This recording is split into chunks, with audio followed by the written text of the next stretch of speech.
Good evening mga kapaglaom, friends. Magtuon ta og tulo ka importante nga mga pulong aron mahimong #disaster ready ang imong panimalay, iglesia o komunidad. Kini nga mga pulong mga kapaglaom, dako kaayo ang tabang aron kita mas makasabot pagyud when it comes to disaster o mga kalamidad. That's why join us as we study these three important words when it comes to disaster. Mao nang ayon na og balhin og channel mga kapaglaom.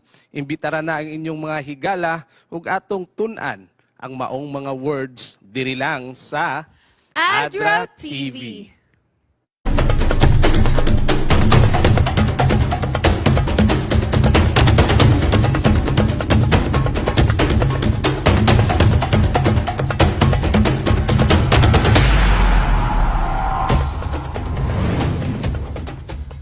Maayong hapon sa tanan po di I know we would like to greet everyone. Kamusta man mga kapaglaom, mao ni ang una, ikaduha. It's Monday, kamusta man ang inyo nga adlaw, and we all know love is in the air na gyud kapaglaom, yes. Mark.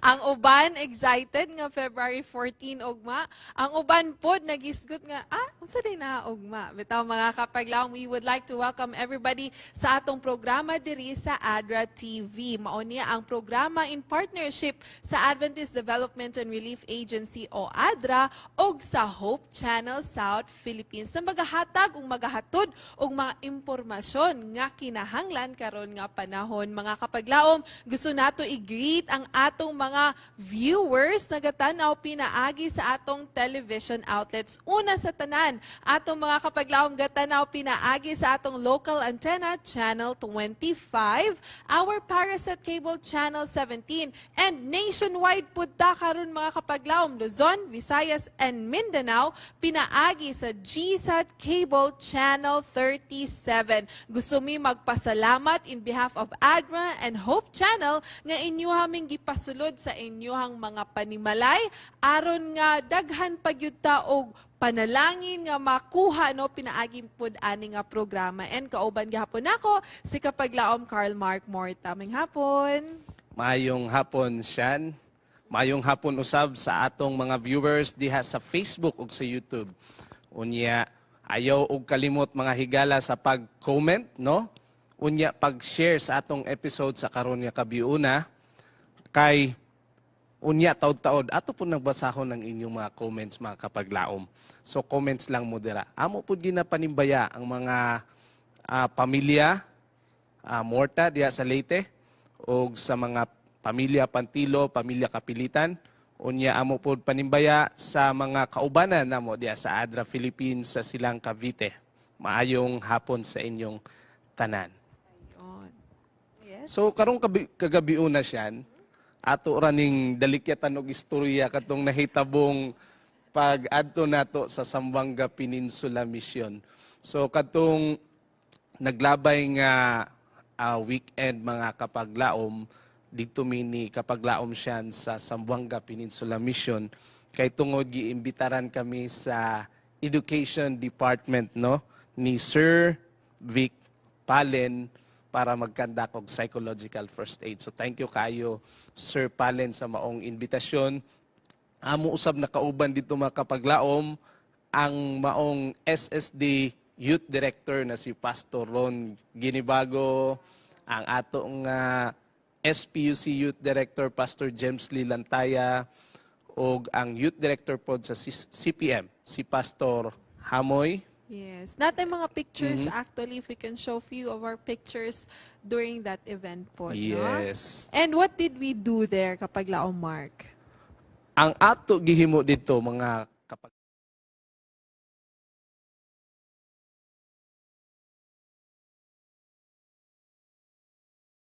bahin sa Adra Philippines, no? Ato silang pakita kung unsay mga ginapangbuhat ni Adra, mga projects nato, mga emergency responses. Unya ato pud sila tagaan pud og gamay nga ingon pa a glimpse of disaster ready church.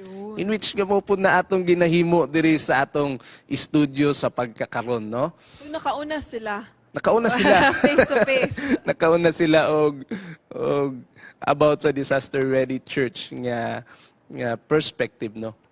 Unya, nag-promote pod kita sa atong programa, no, mao ang Adra Angels. So nalipay mi ni kapaglaom siya nga daghan kaayo yung mga newly signed Adra Angels sa Zamboanga Peninsula Mission. Mga pila ganito kapaglaom siya? Yes, as of now, sa akong ihap kay 79 kabuok Wow. atong bag-o nga mga angels. Partners nato in serving humanity so all may live as God intended. So pipila na sila no mga teachers, mga pastors, and also ministers' wives ang nag-appeal gyud pod nga mahimong angels. So for the information of everybody kapag laom Mark kato siya nga event kay Senior Youth Leadership Commissioning. Yes, Oo, so commissioning. motong naa si Pastor Ron Hinibago ug atong youth director. So tungod kay na-gather ng mampud good atong teacher, so nag-ana si Doc Palin nga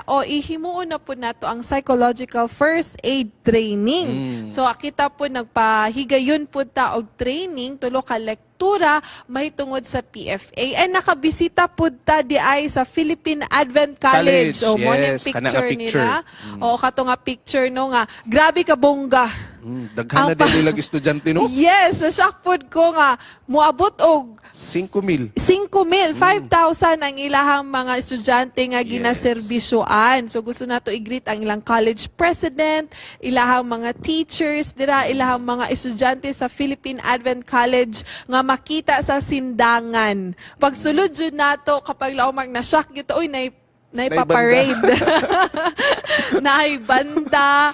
Tapos sa apod sila, ilahang singing group, ilahang choral was so beautiful also. So we were able to share with them a glimpse of what we do in Adra. O niya, ilahang college president kay naka-work with the Yes. Adra. Ayun. Mo na makarelate gyud pud siya sa Adra. Exactly, no? So gusto nato pasalamatan. Ako gusto na ako pasalamatan personally si Sir Vic Palin, ang atong education director nga nahitabo na gyud ang atong psychological first aid nga training. Dili lang dai para sa mga teachers, pero sa tanan nga at nakatambong pod ato nga commissioning. And also to Pastor Ron Hinibago, nga nag-istorya gyud pod siya nga mahimo na gyud pud tang partners niya puhon-puhon Wow, sa praise youth the Lord. pod na department, especially Yes. sa pag-serve nato sa mga batanon pinaagi pod sa work ni Adra Philippines. Unsay mga lessons learned nimo atong trip kapag lao, Mark? Medyo nagsakitawa ka. Lessons learned Oo, mga unsay mo mga kapaglaom. takeaways ato nga trip nato? Takeaways, take care of yourself always. Nilimasag bugas. Take care of yourself. Di gyud nato pasagdan ang atong mga lawas, ang atong kaugalingon, no, para ever ready kita mga kapaglaom. Ayun. Medyo layo-layo po to from Oo. Cagayan. I think that was like the longest land trip na we had so far.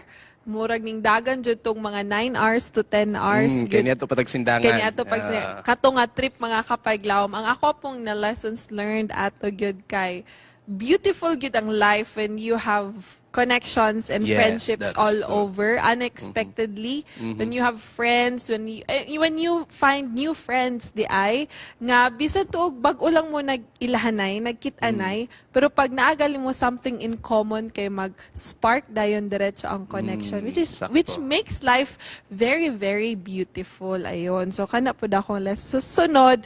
Pero magpasalamat jud ta sa bugas na ilang ipadala. Thank you kayo sa pabalon. Oo, especially sa presidente sa Yes. Zamboanga Peninsula Mission, si Pastor Pastor Sumbilon, Sumbilon. Arnold Thank you kayo. Sumbilon nga giapas jud no. Pastor June Asoy, thank you ang atong Sabbath kaayo. School Director. Pastor Thank you, Hamoy nagpadala pod siya ubay-ubay gyud pod ang among nadaghan gyud kaayo og salamat. Siguro next time mag-exercise ta para mabit-bit na. Dili na maunsa. Bitaw mga kapaglaom. Again, our experience with the Zamboanga Peninsula Mission, dili short man, but very unforgettable. Again, thank you very much sa tanan nga nag-sign up as Adra Angels. And Naday ko'y dugag siyan. papasalamat sa atong mga volunteers sa maoy mo conduct no sa post-distribution monitoring. So salamat kayo kay Ma'am Joy Ibarat sa pag-lead sa maong team sa pag-conduct sa post-distribution monitoring. So God bless sa inyo, mga teachers. Ayun. Thank you very much, Ma'am Joy, and iyang husband, si Pastor Ibarat, no? Na nakauban po nato. Very supportive. Yes, very supportive sa ato. Apod nga kalihukan diri sa Adra. Now, mga kapaglaom, we would like to give you another video update, no? Mahitungod sa ato ang proyekto diri sa MVC sa Bukidnon and sa Mindanao, and then also the adtupod sa Visayas, sa Iloilo, particularly sa Iloilo. So gusto nato tan-awon kamusta pod usay duga nga mga istorya sa atong mga partners di adto, no, sa atong mga partners sa community. Kung kamusta pod sila, unsay mga stories, unsay mga kalihukan di adto nga kinahanglan pod nato mahibalan. So this is about Kapinayan corn farmers, mga kapaglaom. So ato ning tanawon.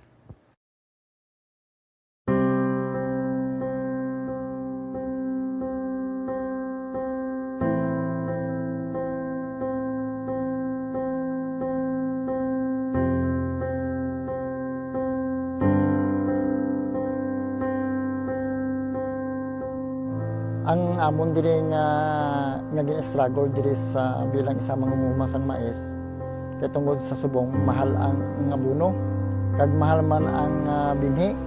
Ti daw halos diri sa amon tanan nga membro sa amon nga co-op nagasalig lang sa finance.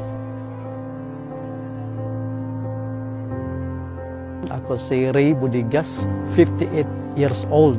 Isa kami membro sa Kapinayan Corn Farmers Producers Agricultural Cooperatives diri sa Sitio Kapinayan, Barangay Malapaya. Ako si Wilson Villanueva. Ako ang chairperson sa Kapinayan Corn Farmer Producer Agricultural Cooperative. May ara kami nga membro nga 26 ka bilog. Naluyag kong mag-join diri sa sini nga cooperative kay kabalo kahaling sang bata kami mangungumagi kami iya. Ang pangabuyan sang akon nga mga membro may ara sila mais, may ang iban sa ila nagatanom man sang mga marguso, tapos nagalaga sila sang mga manok, mga darag, kag ang iban sa ila nagatanom man sang mga utanon, mga sari-sari nga mga utanon. Amo na ang ilang mga sideline sa adlaw-adlaw nila nga pagpangabuhi. Karon sa amon pagpanguma, wala gid kami nag-asinso tungod sang 40 ka mahal sang balaklon sang abono, hilo kag mga galabiton sa pagpanguma. Labi na gid karon nagasalig lang kami diri sa financier nga kung magkuha ka mag-utang ka sang kwarta sa financier diri 7 to 10% gid ang interest imo kwarta. Sa akon nga based in experience, ang iban diri sa amon mga 25 years na nga bilanggo sang finance. Ti ina nga sa 25 anyos nga amon experience diri sa pangunguma, wala kami improvement. Ti ang amon nga pagpanguma diri, kadalag ko sang amon nga patubas, pero ang amon nga patubas dito lang makadto ang amon nga harvest iya sa financier. Ang mais nga ginabakal nila sa amon tama ka nubo ang presyo. Kaya amo na nga ginalantaw ko daw wala agad kami sing natawag na improvement kung magsarili lang ang pirmi sa mga pinansyal.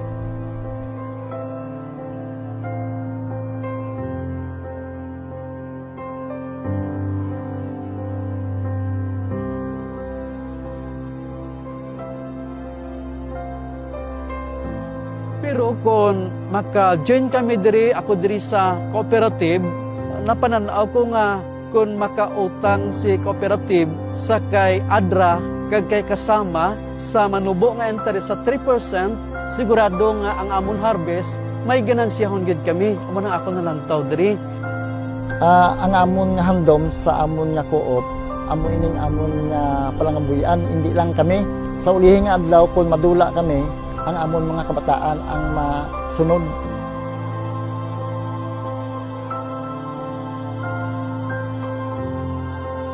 Kadamo gud sang nabulig sang Adra sa amon kay nga Sila ang naga-support sa amon nga mga kilangnanon, kag sila man ang nagabulig sa amon sa pag-follow up sa amon nga mga kilangnanon, nga mangin isa kami nga legit nga co-op. Tiyan mo ning basi kon may kaluoy ang aton mahal nga Dios nga mangin legit ining aton nga cooperatives diri sa Sitio Kapinayan, Barangay Malapaya, kag kun ini nga cooperatives makahulam kay Adra kag kay kasama, so pananaaw ko nga makatibawas kami halin sa kapigaduhon sang amon pagpanguma. Nga nag-apply kami dira sa RISE project para nga makasupport man sang amon nga makilangnanon adlaw-adlaw.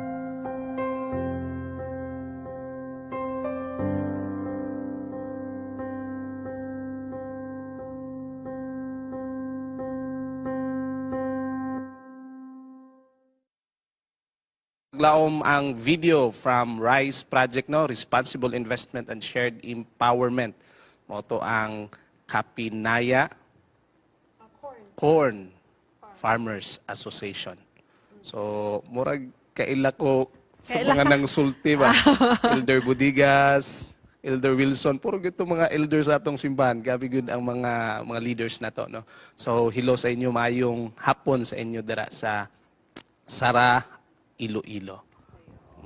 So mga kapaglaom, gusto data mo shout out kay kapaglaom Angelo Apa, no, nadira sa country office nga karon dako gyud kayo og kalabutan pod sa trabaho ni Adra. Kamusta man dira? Bye. Hopefully wa pa nahurot imong Tagalog. And we would like to say hi sa ating mga kaibigan na nanonood ngayon. They're actually from Luzon. So we are trying to go over the language barriers, mga kapaglaom. Gusto na mo magbisaya, gusto din po namin magtagalog and then English also. So I hope and I pray that the Lord will enable us to understand each other, Yes. especially today's episode. It's very important, understanding disasters and risks. But going back to the video that we just saw, I'd like to personally thank Sir Terence Cole for sending that video para ma-share sa atong mga kapaglaom, para makita natong tanan unsa poy atong ginabuhat kauban partners ang atong mga local nga farmers. I was really touched by one of the things na gi-mention ba sa ato ang gi-interview or sa partner nato di adto sa Sara, if I'm not mistaken, sa Sara nga corn na farmer. Ningon siya nga 25 years daw murag na bilanggo sila. It's like 25 years they have been imprisoned to the system of how financiers work for our local farmers. Imagine, they have to pay at least 7% to 10% of interest sa pag makahulam sila og money, mga kapaglaom, or financial nga suporta para sa ilang gamit sa ilahang pag-uma or gamit sa ilahang pagtanom. Unya, murag ang ilahang nga halin, daw igo lang bayad sa utang. And then for 25 years, inana ba, dili bitaw na, di ba nato na ma-feel, no? Kay kita mo, abot raman na sa ato ang lamisa ang pagkaon, nanay kanon, nanay rice, nanay corn, nanay gulay. Pero do we know the stories of those who actually work and produce these staple foods na kailangan nato sa atong mga panimalayan? This is their story, mga kapaglaom, nga pipila sa ilaha na kulong sa sistema tungod sa dako kaayo nga mga bayronon. Murag way suporta sa ilaha ba? It's heartbreaking to hear. Luoy kayo atong mga farmers good po diri sa Pilipinas, no? Sad to say, pero mao gyud po reality. Nga lahi ra gyud mga farmers po sa laing nasod, mga dato man. Luoy diri sa ato, no? And isa ni ka mga way, mga kapaglaom, no, kining RISE project, dako gyud pod siya og tabang ngadto sa maong mga farmers association. Kay makahulam sila na sila'y access sa paghulam sa maong kwarta sa gamay ra kayo nga interest yearly.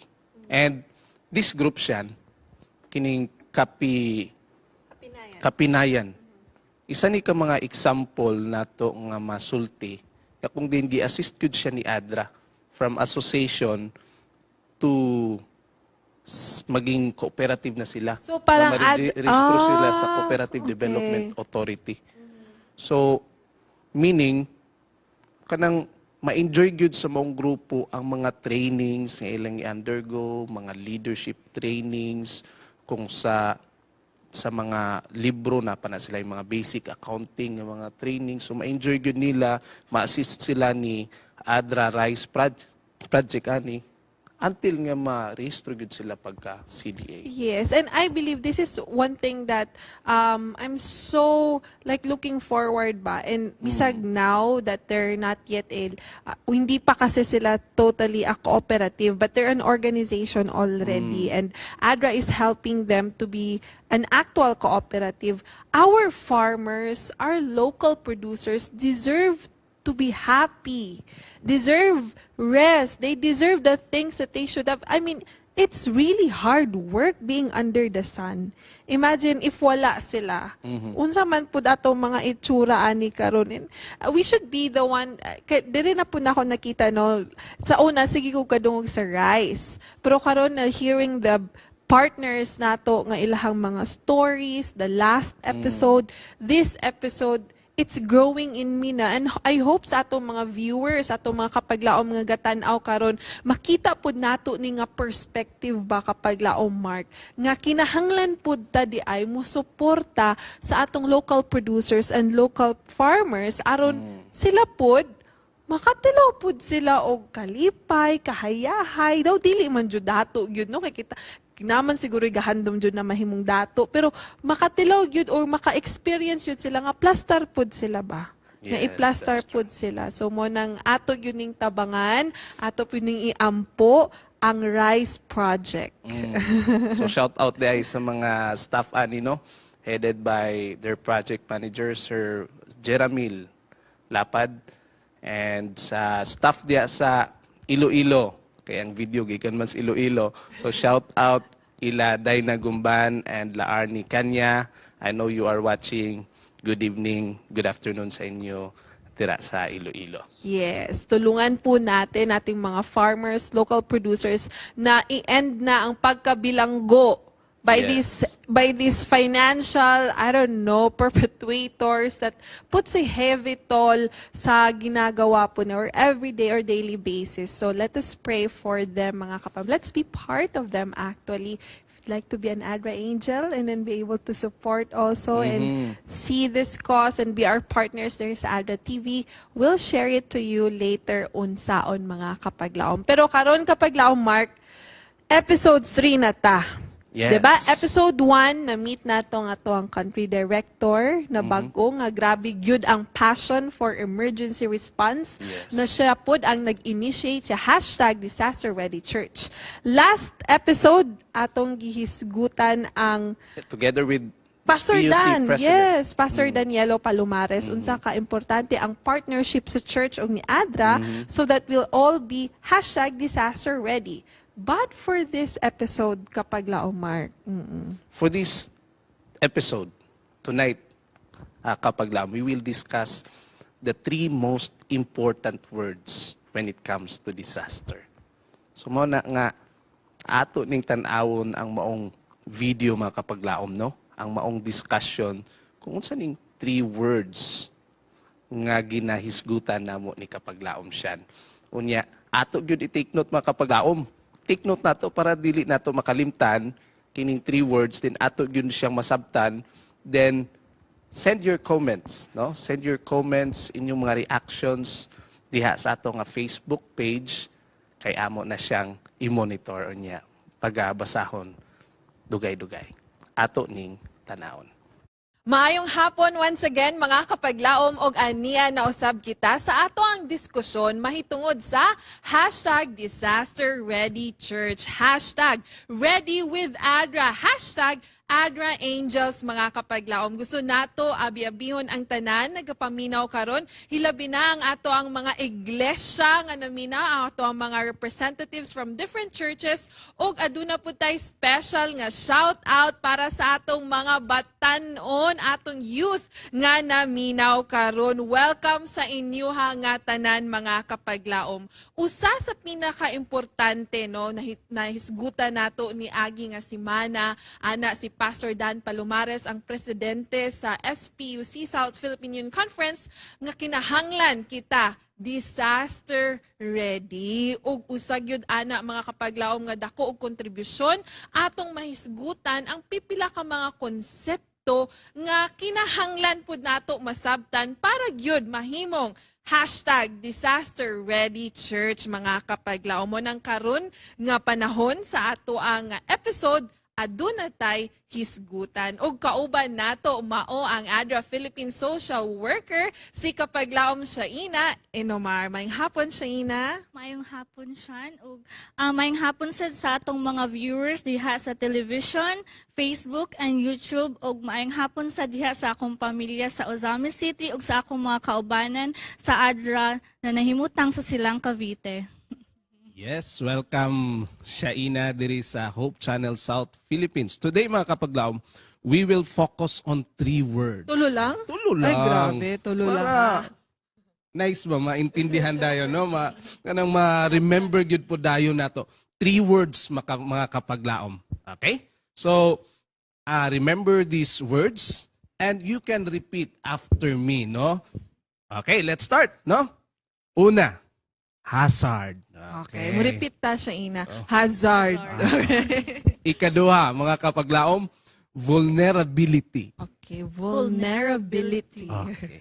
And the third, disaster. Disaster. Okay. So mao na ang mga simple unya ang tulo ka words nga dapat ato yung hinumduman mga kapaglaom ha. Unya ato nang tagaan siya og meaning as we go along with this discussion. So first word is hazard. Hazard. Sa Bisaya pa, Peligro. peligro. Sakto ba kung Bisaya ni? Murag sakto ra. Kung sayop may mga kapaglaom palihog comment sa Facebook para masakto taon mi, pero kana hazard peligro. Peligro. Okay. Mga kapaglaom, atong tan-awon, unsay meaning aning hazard? So I would like to request our viewers, no? If you have your cell phones, kung naamoy data dira, open your Google, then you can search the meaning of hazard. Then ato i-request si Shaina pagtan-aw kung unsay meaning sa maong word. Yes, Kuya Mark. According sa Google, ang meaning sa hazard is a danger or risk, chance, probability, kung sa verb pa, put something at risk of being lost. Oh, so in short, mga kapaglaom, Shaina and Shan. Nindot man yung mga pangalan akong kuyo, guys. Dool ra. Shaina Shan. Ang hazard there, the word hazard means a danger or something that could harm you, right? No? So let's all agree that a hazard is something that could cause harm or damage. Hazard siya. For example, kining common kayong perminato makita sa mga trainings like disaster risk reduction trainings. Kanang naay bato sa usa ka bukid. Dako kayong bato. So makonsider nato na siya as hazard. Maayong hapon once again mga kapaglaom og aniya na usab kita sa ato ang diskusyon mahitungod sa Let's ning pangitahong pag-comment kung unsa man pud ang Maayong hapon once again mga kapaglaom og aniya na usab kita sa ato ang diskusyon. and put it on the chat and say, okay, let's ask them, name some man-made disasters. Okay, so let's give them a few seconds, and then we'll also ask them, name some Natural natural disasters. natural hazards. Okay, Hazards. not disasters. Hazards. Hazards. Okay, Okay. there's a difference, right? Let's Palihog comment sa Facebook para masakto taon mi, pero kana hazard peligro. Peligro. Okay. Mga kapaglaom, atong tan-awon, unsay meaning aning hazard? So I would like to request our viewers, no? If you have your cell phones, kung naamoy data dira, open your Google, then you can search the meaning of hazard. Then ato i-request si Shaina pagtan-aw kung unsay meaning sa maong word. Yes, Kuya Mark. According sa Google, ang meaning sa hazard is a danger or risk, chance, probability, kung sa verb pa, put something at risk of being lost. Oh, so in short, mga kapaglaom, Shaina and Shan, Nindot man yung mga pangalan akong kuyo, guys. Dool ra, siya ina siyan. Ang hazard there, the word hazard means a danger or something that could harm you, right? No? So, let's all agree that a hazard is something that could cause harm or damage. Hazard siya. For example, kining common kayong perminato makita sa mga training. Maayong hapon once again, mga kapaglaom og aniya na usab kita. Good kayo nga question, no? The word actually means something that can cause harm. No? So, ato yun na siya hinumduman mga kapaglaom nga meaning kay para dilita mo balik na po ani, no? Ato na siyang mas maintindihan gyud mga kapaglaom kung atong balaan ang sunod nga word, ang second word nato which is vulnerability. Pero atong hinumduman mga kapaglaom no nga ang hazard, ang meaning niya something that can cause harm. So, let's move to the second para atong makita gyud ang whole picture, no? Kining tulo ka word kay kuanda ra man ni sila kapaglaom siyan. Connected. Yes. So let's go to the second word. Okay, so the second word that we will look at is vulnerability. So Ate Shan, can you look at it in the Google? And those our viewers, can you also look it at yourself in the Google? Ayun mga kapaglaom, no, pinaspasay yun ning atong diskusyon diri karon sa ato a programa Adra TV. Mao nang kunapod mo sa inyo hangatan aw sa Facebook or sa YouTube, paspasa pud na inyohang pag-comment kung unsa man pud ang inyohang nakita nga definition dira sa inyoha pong pag-research. Pero sa ako diri siya ina, no, kapaglaom siya ina, ang word nga vulnerability nagaingon modo ni ang kwalidad or ang state nga exposed ka to the possibility of being attacked or harmed either physically or emotionally. So, murag ang keyword ani nga definition nga gihatag sa Google siya ina would be exposed ay siguro. Kay mo may big word po diri. So thanks a lot, Sean. So vulnerability means you are exposed to being harmed. Yes. So these two words are very clear to me now, no? Ang hazard, which means that can cause harm. Or sa Bisaya pa peligro nga pwedeng muresulta sa kadautan or kasakitan, no?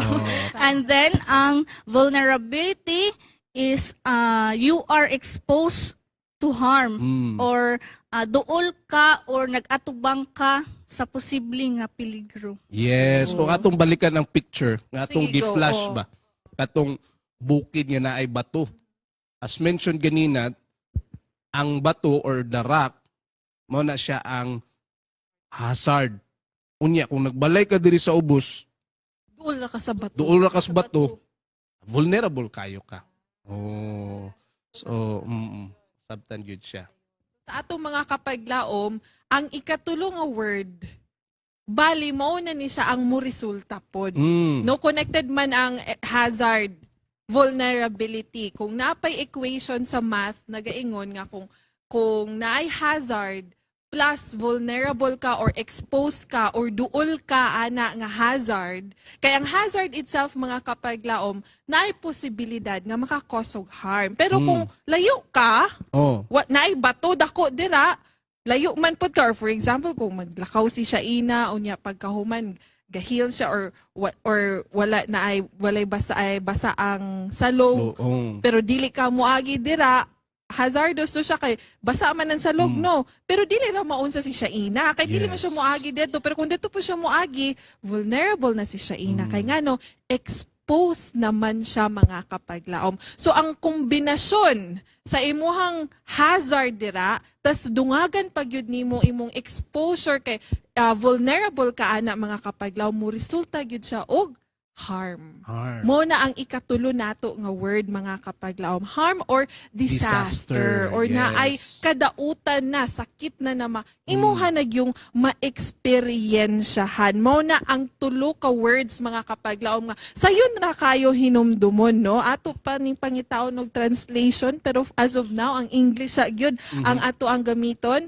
Una, hazard.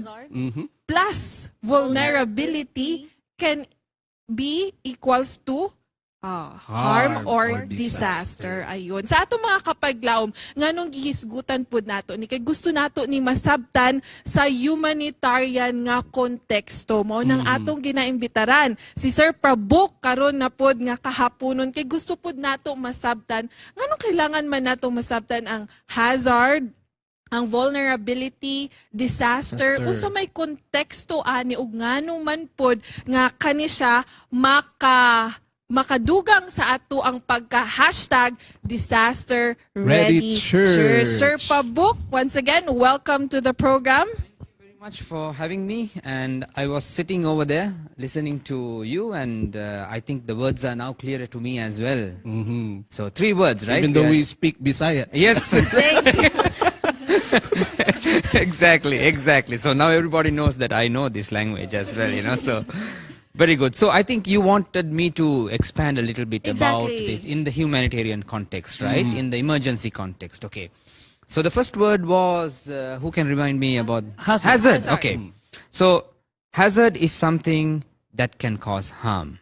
Okay. So in the humanitarian context, we take this definition and we add a little bit more detail to contextualize it a little bit. Okay. To bring it to the context. So we say that in the humanitarian context, this harm could come through either man-made or natural source. Yes, natural. Can we maybe just think about, and maybe we can ask some of our youth viewers to type in the chat and maybe they can comment, right? So the viewers can comment and put it on the chat and say, okay, let's ask them, name some man-made disasters. Okay, so let's give them a few seconds, and then we'll also ask them name some natural disasters, natural hazards. Okay, not disasters, hazards. Okay, it's a difference, right?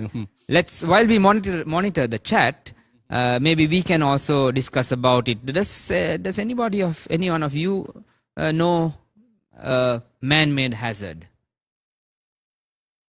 Man-made hazard. Like wars, it could be maybe a nuclear power plant. If you have a blasting. nuclear power plant. Yes, it's a hazard.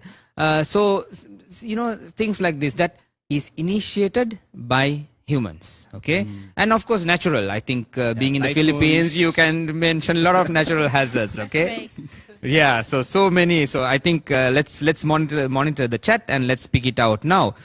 Vulnerability is being exposed to this hazard, and in the humanitarian context we talk about communities being exposed. Communities Barangay, cities.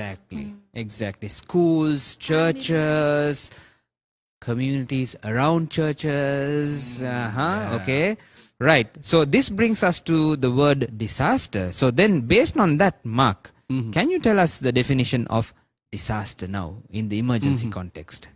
Disaster is we can say that disaster if there is a loss of life or damage to property or life, and also the environment, and also if it surpasses the community's ability to cope. The community cannot handle it. There's loss of life, there's loss of buildings and infrastructure, roads, electricity lines, telephone lines, and everything is broken. Plus also major damage to the environment. Okay, so this is where the word disaster fits into the emergency context. Okay. So we have to make it clear para sa itong mga kapaglaom, Sir Prabuk, na kung there's bagyo, kung na ay typhoon itself, it's a hazard yet. No, that's why we give warnings. Oh, there's a typhoon coming. No, but it's not a disaster yet.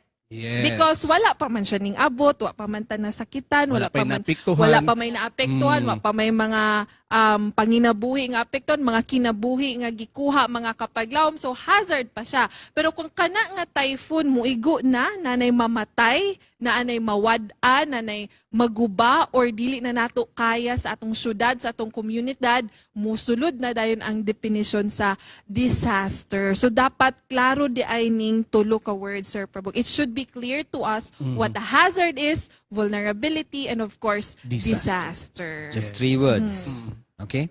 Right. So let me then also go and discuss a little bit about the disasters, you know. Yes. I think there will be a picture that Mark also spoke about, the picture with the house at the bottom of the mountain, and on top there's a rock. So there's the hazard, the rock, the vulnerable house open to that, and if the rock rolls down, it causes the disaster. Now, there are two more points that I want to highlight when it comes to disasters. Okay, so there are two types of, we can categorize disasters into two types. Okay, two types. Okay, there is one is slow onset.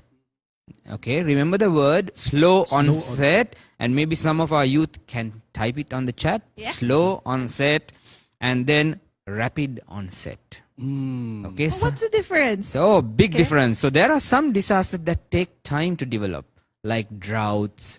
Human conflict might take 10 years to develop. You know, economic crisis can take maybe 10, 20 years to develop. So it's a slow onset. It's happening. The signs are there. Sometimes people ignore the signs and decide to continue as usual. But eventually it will happen. Okay, and these are a bit tricky because you have to watch, you have to see the signs, you have to compare from history to see where these events are heading. So it could be, so it takes time to develop, right? I remember here in the Philippines, maybe in Luzon area, northern part of the Philippines, there was one time wherein a big dam, but was supported by a watershed. And then everybody was talking about the news that the water level is really going down. And if it goes down to the alert level, a lot of the cities in Manila would be really affected and they will not have water. So it was like every day on the news. It was happening. Yes, it was happening. And then they were looking for things, what to do. Maybe you can save water and all. But then it was slowly, and then the people were kind of panic, and then they were like slowly, oh, it will happen, It did really happen. The water did. So it took time, people saw the signs, but there was also no action taken, and then that caused the disaster. Of course, rapid onset then is something that happens instantly, takes very few hours or days to develop. Typhoons, earthquakes, volcanoes, these type of things, very rapid. But you cannot say it's surprise. Can you say it's surprise? Like for earthquake though? Well, if you have an earthquake zone and people are expecting it, you can. But then it's not a slow onset because it doesn't take many months to develop. It just happens. It just happens, you know. So, ang slow mga kapaglaom, hinay-hinay, ang rapid, pinakalit, o dali ra gyud kayo, makalitan pod ka, mao na dayto. Like for earthquakes, it just take like Dili na to ma-monitor ang earthquake. yes, no? and just few seconds lang dako na day kayo og Di para ng bagyo ba nga, at least ipag-asa mo, hatag sa atog kuan, warning. Pero ang earthquake, murag pinakalit gud siya, no? So for just like for the youth that are listening right now, like if they have a relationship and it becomes disastrous, Sir Prabuk, there would be really what is it? Is it a slow onset or rapid onset? I think it depends on the context. No, it depends on the context. I think some of them may experience something really rapid, unexpected, and then maybe sometimes people see the signs coming and then ignore it. So, but yeah.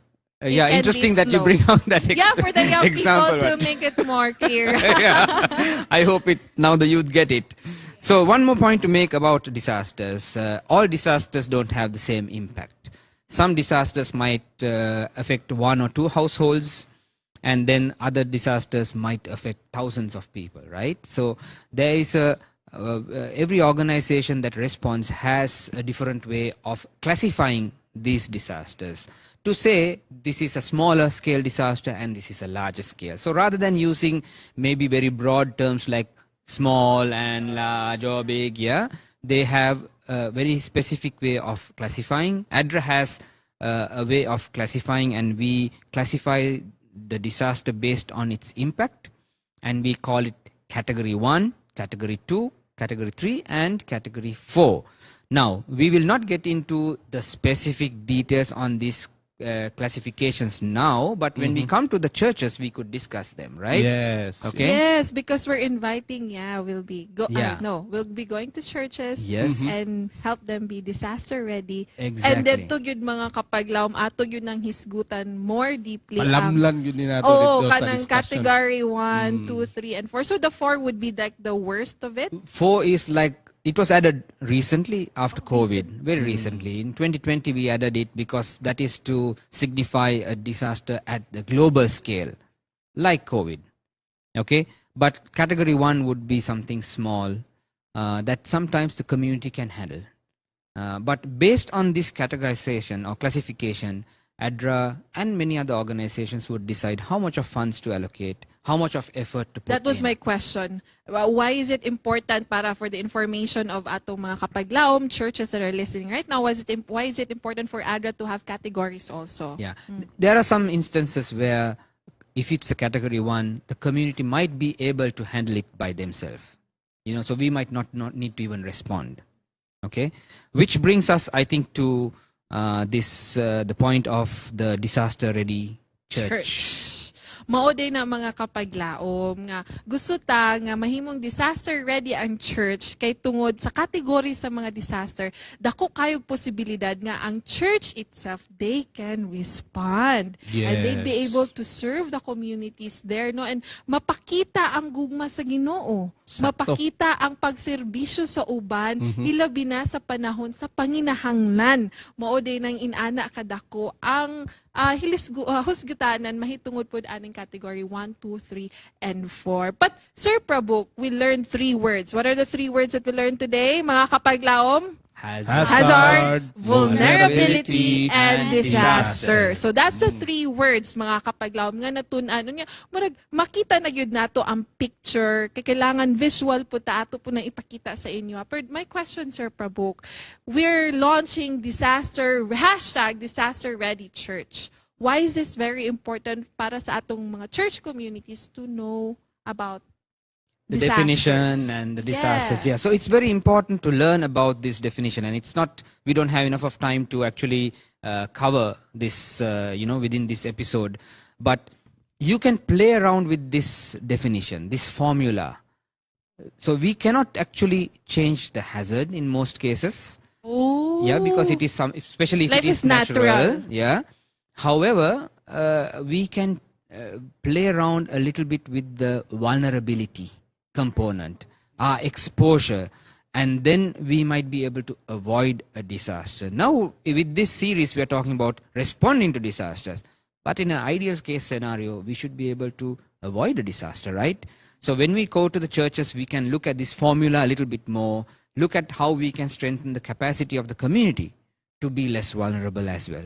Yun. I'm understanding also, like personally, I have to understand this because if I can avoid, then why not? Why not? Prevention is always better than cure, right? And I Yes. think also in situations like this, if we can avoid, if we can do something na dili gyud ta maapektuhan o dili gyud ta madaot, din buhato nato atong parte. I think it's our part more on the vulnerability part also. It's our responsibility to know where we are and what we have to do to avoid, casualties or losing things or losing this and that. But of course, there are things that we cannot avoid, but there are things mga kapaglaong mga pwede kayo po nato buhaton. It's our part that we can do. And Sakto. yes? Yeah, just to add siya, no? Kanang ganing kabalo na tanga na ay hazard na tadias gilid dagat baka nagpuyo. Pero stay ra gyapon ta diya sa gilid sa dagat. Ang resulta makapaglaom sa atong nabalang karon, disaster gyud ang mahitabo. No? So kung kabalo tanga na ay hazard, so mulikay gyud na lang ta. Magpalayo sa hazard. Yes, daghan yung taga-katunan mga Yes. kapar. Kung kita ni mo red flag na siya, maragplikay na lang po sa iya.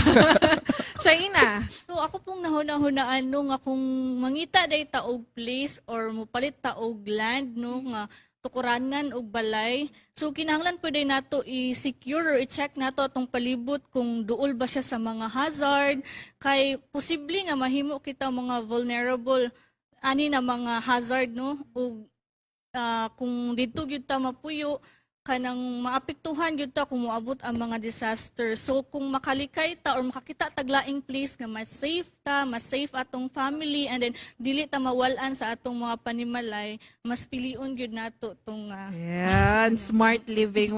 Sir Prabuk, having to know the 3 words and its connection, how about you personally, in your experience? Did it help you? Did it change a lot for you? It does help, especially when you design projects also. Because once you know the theory, once you know the definition of these words and why you use these words and how they are formulated, it helps us later on to understand it better, number one. Number two, based on that understanding, we can design better projects. Resilient projects, for example, resilience-related projects would look at this formula and say, how do we increase the community's capacity to respond? How do we decrease the vulnerability so that we reduce the risk of them coming into a disaster? You know, and those type of programs are more sustainable, and I hope that at some point we can feature those programs also in this our Adra TV program, so that the communities, the churches, and anyone viewing will see how these programs are designed. So it's going to be a really exciting year. Yes. Exciting year. Exactly. Excited dito. So mga kapaglaom, ang ADRA, no, in initiating this hashtag Disaster Ready Church, and sa ato ang diskusyon karon nga kahaponon, we want you to be safe. We want you to be happy. You and your family, you and your community. God intended for all of us to live in safety, to live happy. Nga dili ta magkasigi kaguol, stress permi kaning taas na pud ang tubig sa bahaw nya, wala tay mga tulog, tagas na kay tag mga blood pressure, mga kapaglaw, mato mental health apektado pud kaayo. So mo nang kinahanglan jud nga ato pud ning masibya nga mga mensahe aron nga masabtan og kitang tanan magkinabuhi, no, pinaagi sa kabubuton sa Ginoo. Sir Prabuk, next episode is very interesting. This is like a prerequisite to our next episode. Can you tell us more about our next episode? Right. So I'm not going to tell too much Okay. because we want to maintain Clickbait. some curiosity. Suspense. However, the next episode we will focus on 4 steps that the church can take Just 4? to be prepared. Oh. Just 4 simple steps. Okay. I think we should keep it to the next episode. So if you are really interested in this, you need to tune in next week. Ayun. Thank you very much. Ayun. Yes, we'll show mga kapaglaom ang video sa sunod nga episode.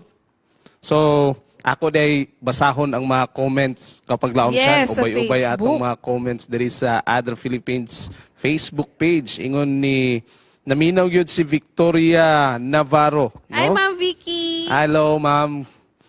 Ingon niya kapaglaom siya niyang hazard is exposure to loss, vulnerability, being hurt, disaster like floods, fire, earthquakes. So naminaw yun si ma'am. And iya pang gidugangan nga disaster is any sudden event that causes great damage. So naminaw yun si ma'am. Thank you kayo ma'am sa imong mga comments diri. Unya napo diri si Elder Reynaldo Budigas. Good evening, ma'am, sir. Watching from Kapinayan. Oy, nagtanaw ang atong Kapinayan Corn Farmers Association. Maayong hapon sa inyo diha. Ayun. Thank you very much, Kapaglaw Mark. And yes, mga Kapaglaw, we would like to go back to one of the discussion kaina, no? And if we can show a photo, we have been saying, ipakita na to i-flash. Maoni siya, Kapaglaw Mark. Palihog ko briefly, paki-explain. Okay, mo ni mga kapaglaom, ang picture, hazard vulnerability equals to disaster. If, mga kapaglaom, nakita sa isa ka lugar, kita na